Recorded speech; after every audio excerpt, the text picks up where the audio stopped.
မိုးယွန်းကြီးအင်းမှာစောင်းခုံငတ်တွေလာရောက်ကျဆားနေတဲ့ဆိုတဲ့သတင်းတစ်ပုဒ်ကိုတင်ပြပါမယ်။ပဲခူးတိုင်းဒေသကြီးမိုးယွန်းကြီးအင်းတောင်တိရစ္ဆာန်ဘေးမဲ့တော်မှာ2026ခုနှစ်ဇန်နဝါရီလကုန်ထိစောင်းခုံငတ်မျိုးစိတ်58မျိုးလာရောက်ကျဆားနေတယ်လို့မိုးယွန်းကြီးအင်းတောင်တိရစ္ဆာန်ဘေးမဲ့တော်ကနေသိရပါတယ်။မိုးယွန်းကြီးအင်းမှာငှက်ဆင်းကောက်ယူတာကိုလစဉ်ဆောင်ရွက်နေပြီးအခုနှစ်မှာစောင်းခုံငတ်2900ကျော်လာရောက်ကျဆားနေပြီးငှက်မျိုးစိတ်အသစ်ဖြစ်တဲ့ရေငုံလို့ခေါ်တဲ့မျိုးစိတ်2မျိုးကိုလည်းတွေ့ရှိရတယ်လို့သိရပါတယ်။စောက်ခုံငတ်တွေဟာမြန်မာနိုင်ငံကိုအောက်တိုဘာလမှာနောက်ဆုံးဘက်ကနေ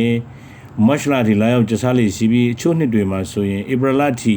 လာလေးရှိတယ်လို့မိုးယွန်းကြီးအင်းကနေသိရပါတယ်။ကမ္ဘာမြောက်ဝင်ရိုးစွန်းဒေသတွေမှာရေတွေအေးခဲပြီးနေတာတို့ကညတာရှိတဲ့ကာလမှာအဲ့ဒီငှက်တွေဟာကမ္ဘာတောင်ဘက်ချမ်းကိုစောင့်ခုဖို့လာရောက်ကြတယ်လို့သိရပါတယ်။မိုးယွန်းကြီးအင်းတောင်တိရစ္ဆာန်ဘေးမဲ့တော်မှာ